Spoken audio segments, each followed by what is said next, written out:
You know, you hardly know where to begin with all of the kumquats and the, uh, the declarations of how ambitious we all are. I will say that the Senate Democrats were here and in conference at 3 p.m., and so we too believe in being industrious and working hard.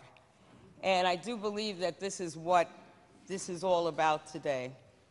This budget, and you've heard back and forth that it matters. It matters to a lot of people. We were able to do good things for a lot of people, but there were people who were left behind in this budget. There were people who, certainly the poor, the working poor, and some middle class, developmentally disabled people who are left behind in this budget. This is about priorities, and this is about making sure that all the voices are at the table. We congratulate ourselves, and certainly my fellow leaders, for cooperation, for compromise. I think we could have done better. I think we could have gotten a work product that was reflective of more of the voices in this state had it been an inclusive process.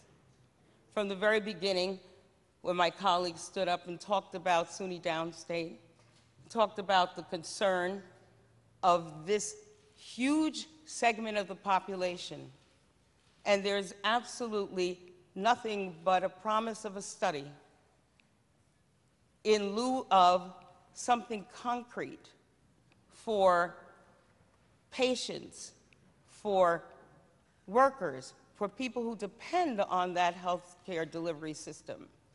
We could have done better. We could have done better when we talked about our minimum wage. We know what we started with. The governor started at $8.75 in 2013. We're at $8, starting on New Year's Eve. When we talk about what that matters, yeah, I think Senator Carlucci said that right now these people are making $290 a week. And at the beginning of 2014, they will be making $320 a week.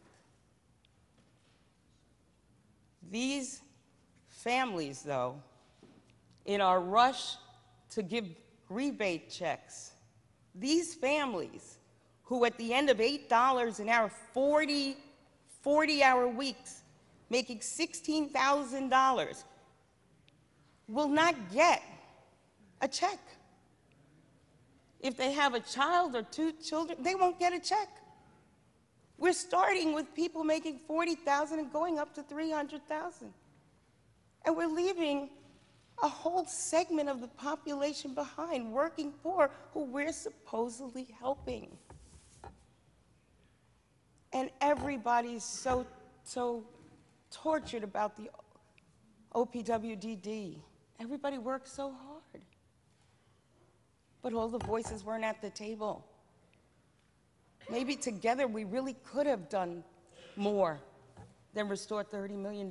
Just think. And I know, yes, it'll be matched, so it'll be $60 million. But nobody feels good about that. Nobody feels good that we can maybe hope that providers won't be shut down, and maybe we can find places to send the most vulnerable among us. We talked about our seniors who won't take part in this rebate check, or our veterans. We did good things. I'm not here chastising people for what didn't happen, because you tried hard. But when we come together to do the people's business, when we talk about governing, when we talk about why we're all here, we know why we're all here. We're here because there are voices that aren't heard, and there are people who actually depend on government to do the right things. There are dreamers who hoped that they would have a shot at at fulfilling that American dream. And yes, Senator Golden, you were right. We can't pat ourselves on the back. You were right. When we leave here, we will have had an on-time budget for the 3rd year, and we can be happy about that. But our work is not done.